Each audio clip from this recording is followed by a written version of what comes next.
Hi again, everybody. Scott Berger here. We just finished watching the premiere of the last season of Game of Thrones.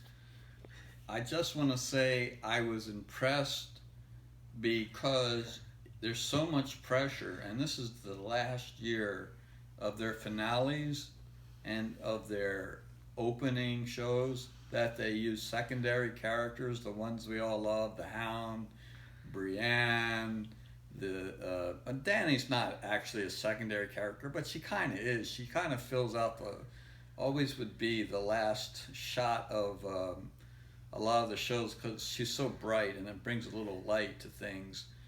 So I want to go back to some things we didn't talk about last time. First of all, there was some contention around the table here. What Ned Stark's sister said to him. Yes, there was. Now, some people said, like, they had incest and Jon Snow, and I was like, no. That's what I said. No, let's figure this out. Why would she talk to him in her dying breath and give him a long explanation and say, please don't tell Robert, if, like, it's his baby? He doesn't need to be, there's no explanation needed there. So we're not sure where Jon Stark comes from, but it might cause difficulty with my hypothesis of Jon being with Dany. But we don't know yet. Right, we're still suspending. I'm still saying it's Dany, Jon, and the Imp together. Now, I'm glad. Oh, Bran was the other one they brought up again, and Bran and Samuel. Now, we haven't talked about Samuel a lot, and everybody knew that he was going to go to the Citadel and find something that was going to give Jon and his various groups of people the advantage, and he did. Where to find... Go, Samuel! Go, Sam. My assistant here loves Samuel. She finds him very sexy.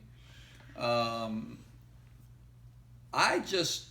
Arryn. I'm just gonna say this about Arryn.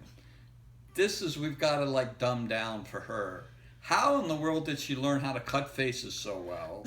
And how did she learn how to imitate Walter Frey so well? Every time we saw her, she was getting her ass kicked by the older girl. Yeah. Nobody was ever teaching her accents and how to be another person. So we have to believe in magic for her. They kind of dumbed that part down. Yeah. But, and the Hound is got now a little bit of religion. Somehow he feels like there's something more to life than hate. Because he actually told the guy with the bun, the guy who keeps coming back to life, that I don't hate you, which to anyone he says that to, it's like, I love you. So it's just good to see that the secondary characters are all coming together. My expectation and what I would really love to see is who Brienne is going to be attached to. Me too, woo! We saw Torment, which is short for torment. His eyes bulging out once again. But we know Jaime's still around. And I think Jaime is a possibility because they have this really weird kind of higher level respect for each other. Yes. Tormund is just like, every time I see her hit somebody, I get hot. Hot to try. I get so hot. I have the little blade, as the wildling said, gets... excited going. So it was just good to see all the secondary characters start off the season. What about Queen Cersei? Queen Cersei? Yeah. Well, I don't really care about Queen Cersei. She's going down. And I think Jaime is going to end up with Brienne. That Jaime is going to get sick of Cersei. Somehow Cersei's going to do... So Cersei, it's always been about Cersei. She was protecting her children only because of the prophecy. She was trying to defy the gods by not allowing her children to die. Not because she especially loved them, which she did, but she wanted to defy the gods and have one of them be ruler, which then would have meant prosperity for her and Jaime and the rest of them, the rest of their lives. But now you see there's nothing there, And Jane, she's gone. I don't even think she's worth talking about anymore.